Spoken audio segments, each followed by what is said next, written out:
The conversation in the private dining room of Langdon House stopped the moment the sommelier dropped a full bottle of Chateau Petrus, not because of the wine.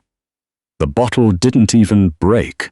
It was the sound that followed, the sharp, deliberate crack of a leather portfolio being slammed onto the white linen tablecloth by the man sitting at the head of the table, and his voice cutting through the murmur of 40 dinner guests like a blade through silk. $50,000, said Preston Mercer, to anyone in this room who can beat me. He was pointing at the harpsichord. Clara Ashby was standing 6 feet away, holding a tray of amuse-bouches she had been circling the room with for the better part of 20 minutes. She went very still. The private dining room of Langdon House occupied the entire top floor of a heritage limestone building on King Street West in Toronto, where the old money of Bay Street came to remind itself. The ceilings were coffered mahogany, the ceilings cunningsy cool. The windows looked south over the lake. On Tuesday evenings, the room was reserved exclusively for the senior partners of Mercer Aldridge Capital, a private equity firm that had spent the last fiscal year restructuring 3 mid-sized Canadian manufacturers, cutting nearly 2,000 jobs in the process, and delivering its investors a 31% return. Tonight was a celebration dinner. The napkins were pressed linen. The flowers were white peonies flown in from Holland. The harpsichord in the corner was a sort 1741 Hemsch on indefinite loan from a collector in Westmount, and it had not been played in 11 months. Preston Mercer had just played it.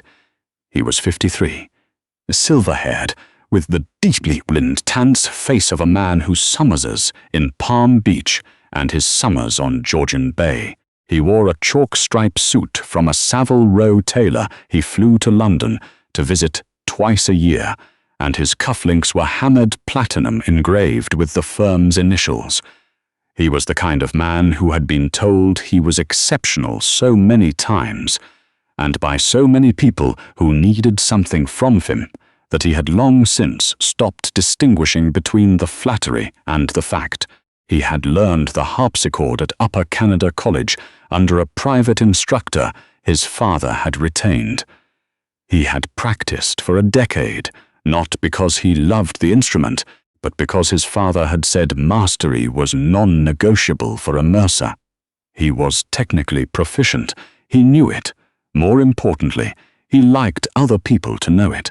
The piece he had played was a Bach partita, the second, in C minor, and he had played it correctly. Every ornament placed, every rhythm precise, the dynamics shaped with the mechanical confidence of a man who had never once wondered whether what he was doing was beautiful.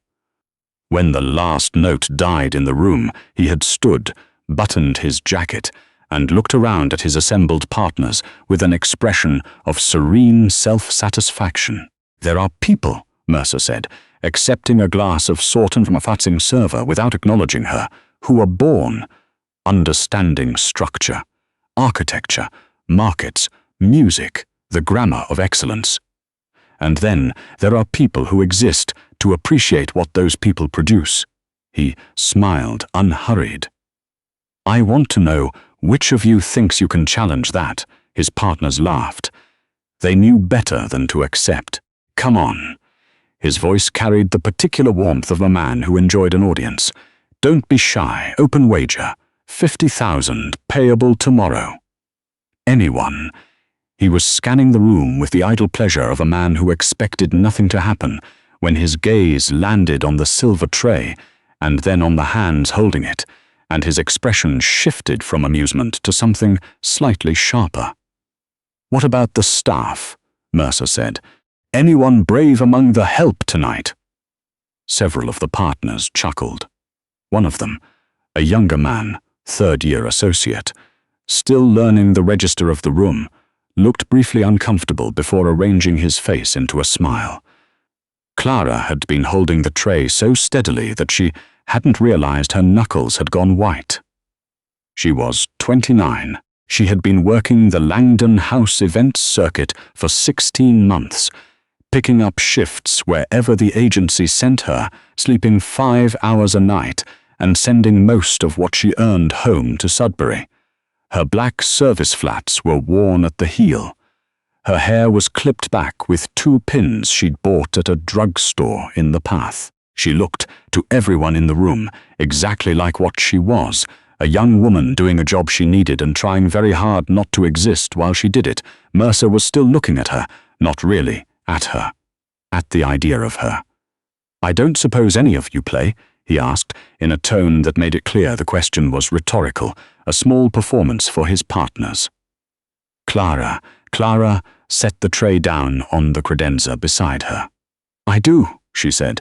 The room went quiet in the way that rooms go quiet when something unexpected has just happened and no one yet knows how to categorize it. Mercer blinked.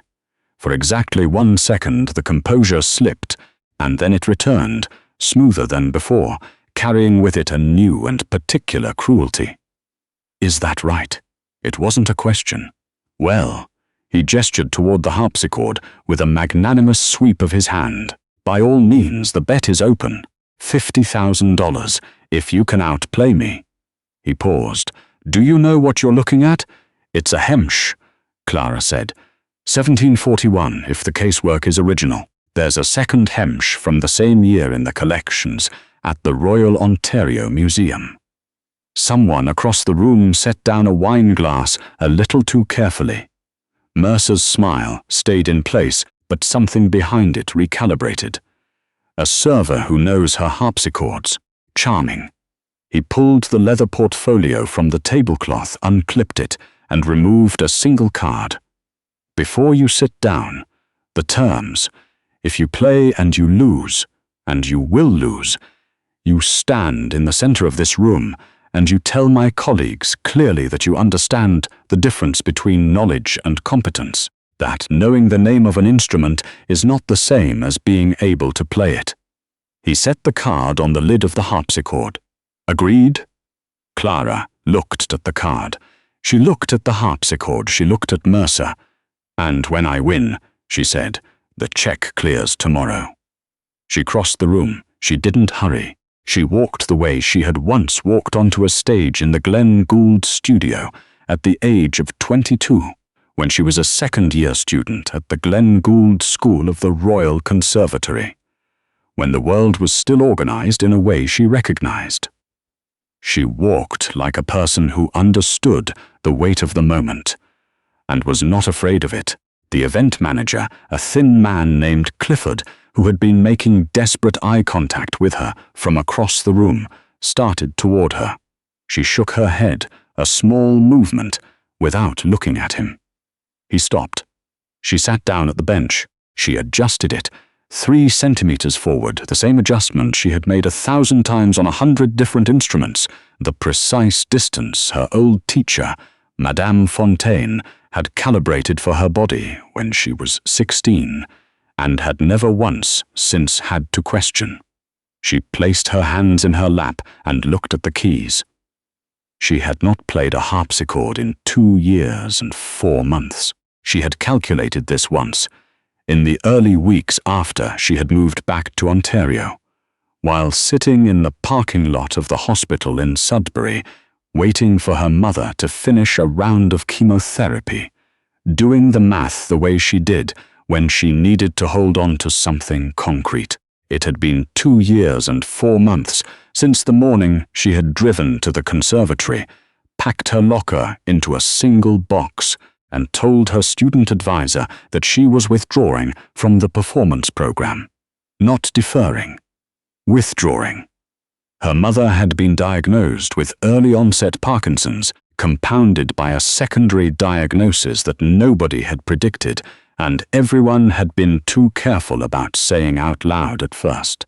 The treatment costs were not catastrophic in the way that made newspapers, but they were the slow, grinding kind that ate through savings, and then through the absence of savings, and then through the margins a person had believed they did not have.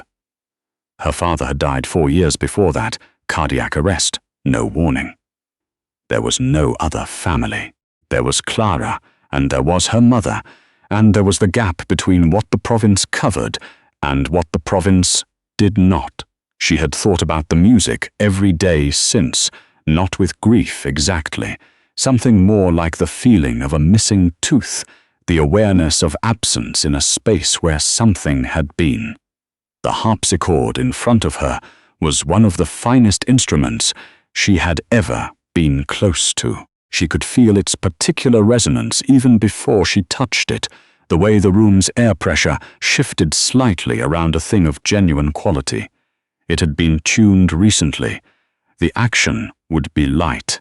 The sound would be dry and intimate compared to a modern instrument, less forgiving, more transparent, every hesitation audible.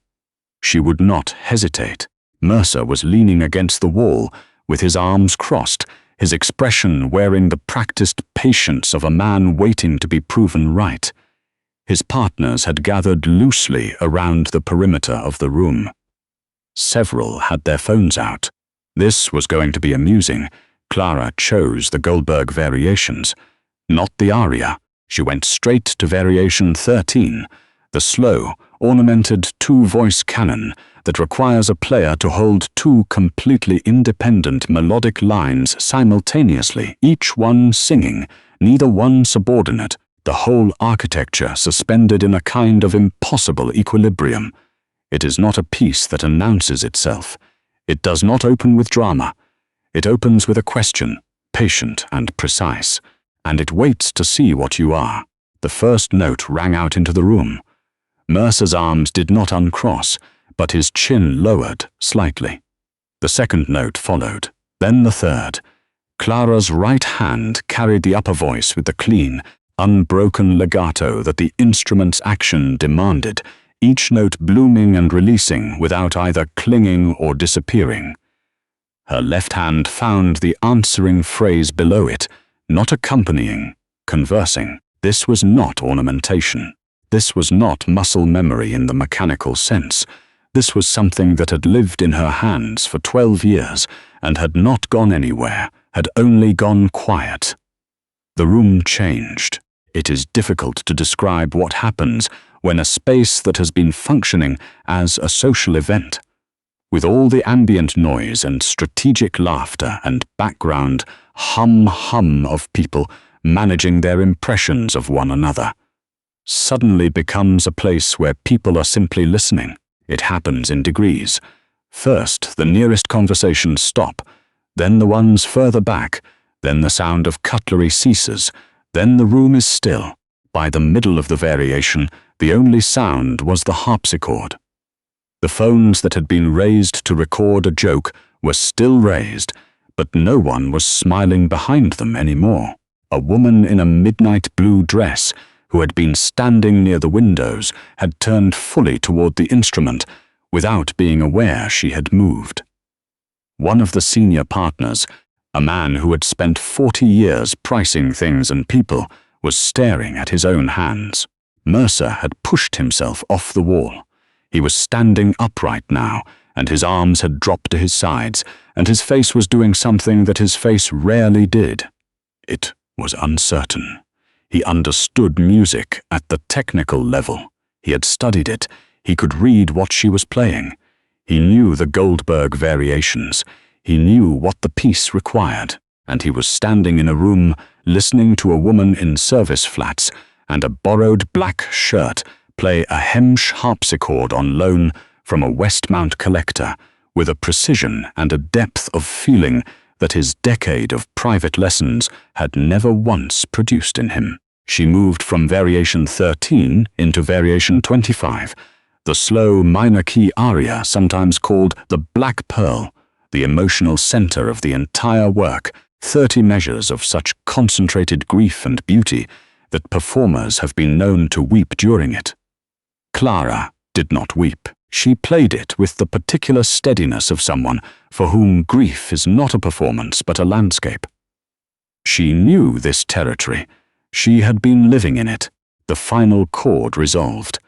She lifted her hands from the keys. The silence that followed was not the silence of an audience preparing to applaud. It was the silence of people who had forgotten that was what they were supposed to do. A woman near the back pressed her fingers to her mouth. Then the room came back to itself, slowly, and the applause began. Not the enthusiastic, percussive applause of a firm celebration, but something quieter and more genuine, the sound of people who had not expected to be moved and were surprised to find they were. Mercer did not applaud. He walked toward her. His jaw was set. His cufflinks caught the light. "One piece," he said. His voice was lower than before. Controlled, but only just. "You played one piece." Clara looked at him. "The bet was to outplay you," she said. "I did. You practiced that," he said. "That's muscle memory. That's not musicianship. That's repetition. Any trained monkey can repeat a piece it's drilled for years." He reached into the portfolio and removed his phone, pulling up a file, and set it on the music desk of the harpsichord. "Play this. Sight unseen. Right now, if you're actually a musician." She looked at the screen. It was a facsimile page of a François Couperin pièce de clavecin, L'Atalante, from the third order of the second book, a technically demanding piece full of inegal rhythms, complex ornamentation, and the kind of stylistic nuance that required not just skill, but a specific understanding of French Baroque performance practice that most conservatory students spent a semester learning. She looked at the screen. She looked at Mercer. "He's testing me," she thought, with a clarity that was almost peaceful, "and he still doesn't know." Before she could a chair scraped quietly against the floor on the far side of the room. A woman rose from one of the corner tables. She was in her early 70s, small and upright, wearing a plain charcoal jacket and reading glasses on a chain around her neck. She had been sitting alone in that corner for most of the evening, nursing a single glass of water, speaking to no one. The junior staff had assumed she was a guest of a guest. The senior staff had been told only that table 7 was reserved and not to disturb its occupant. She walked across the room with the unhurried directness of someone who had spent a lifetime moving through spaces that deferred to her and had stopped noticing. "Mr. Mercer," she said. Her voice was not loud. It did not need to be. Mercer turned. Something crossed his face, followed immediately by the careful rearrangement that people perform when they realize they have been observed, behaving badly by someone whose opinion they value. "Dr. Leclerc," he said. He straightened almost imperceptibly. "I didn't realize you'd arrived, Dr. Marguerite Leclerc had served for 11 years as dean of the Glenn Gould School. Before that, she had been a concert harpsichordist of international standing, had recorded 17 albums for a major label, had performed at Wigmore Hall and the Concertgebouw and the Opéra de Montréal, and was currently chair of the board of the Toronto Symphony Orchestra. Mercer's firm was in the middle of a significant donation negotiation with the TSO that had been brokered over 6 months and was not yet signed. He had invited her to dinner as a courtesy. He had not expected her to come. She had come. Dr. Leclerc did not look at Mercer again. She looked at Clara. She studied her for a moment, the service flats, the drugstore pins, the way she was sitting at the bench. There was something specific in the way Dr. Leclerc's eyes moved, the assessment of a person who has spent decades watching how bodies relate to instruments, how a person holds herself when she is in contact with something she genuinely understands versus something she is merely managing. "Stand up for a moment," Dr. Leclerc said to Clara. Quietly. Not a command, an invitation. Clara stood. "Hold out your hands." Clara extended her hands, palms down. They were not the hands of a conservatory student anymore. The skin across her knuckles was thickened. There were small calluses at the base of her right index finger from carrying trays. Her nails were cut short and practical. Dr. Leclerc looked at them for a moment. "You were at the Gould School," she said. It was not a question. "Second-year performance," Clara said. "I withdrew. 4 years ago." Madame Fontaine's studio. A pause. Yes. Dr. Leclerc was quiet for a moment. Then she turned to face Preston Mercer, and her expression, which had been carefully neutral, became something else entirely, precise and disappointed, in the way of someone who has seen a particular kind of behavior too many times and has grown very tired of it. Mr. Mercer, she said, I've attended a great many dinners in this city, and I've sat through a great many amateur performances presented as demonstrations of mastery. Yours this evening was technically adequate. Joyless, but adequate. She glanced at the harpsichord. What I just heard from this young woman was not a performance. It was a conversation with the instrument, and she was fluent in a way that takes most serious students a decade to approach. I was on the faculty selection committee at the Gould School the year she auditioned. I remember her file. Mercer's mouth opened, then closed. The terms of your wager were clear, Dr. Leclerc continued, her voice even. You said anyone in this room who can outplay you. I watched. So did 40 of your colleagues. So did, I suspect, a number of phone cameras that are going to be very interesting tomorrow morning. She tilted her head very slightly. Pay her. The room was silent. Mercer stood in the center of it with his chalk-striped suit and his hammered platinum cufflinks and the 43 years of accumulated assurance that the world organized itself around people like him. And he felt, for the first time in longer than he could clearly remember, the specific cold discomfort of being seen accurately. He reached for the portfolio. He removed the check that had been sitting in it all evening. He had filled it out before dinner, because he was the kind of man who filled out checks before dinner, who was so confident in his own performance that the paperwork was already done. He picked up his pen. He signed his name. He did not slide it across the harpsichord lid. He held it out because Dr. Leclerc was watching, and there are limits to how badly a man will behave in front of someone whose name appears on the TSO board. Clara took the check. She looked at it for a moment.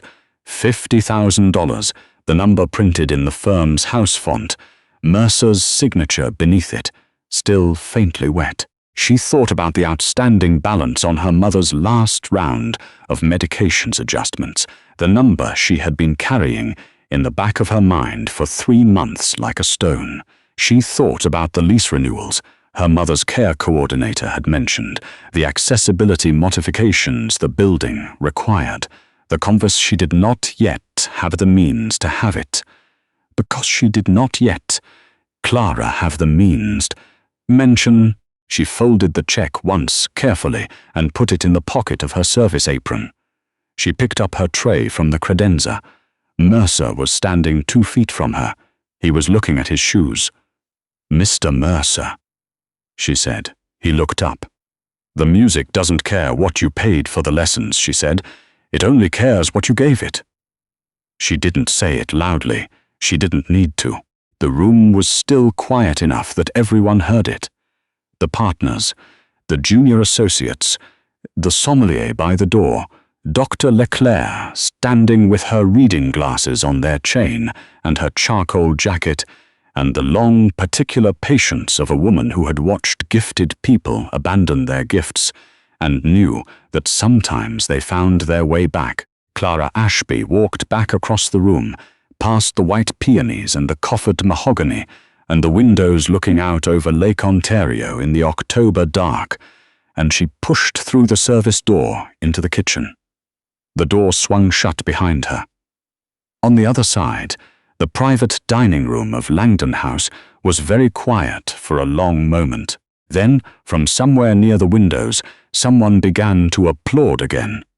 Not the polite, reflexive kind, but slowly, with intention, and then another person joined, and then another, and the sound of it moved through the room like something that had been waiting for permission.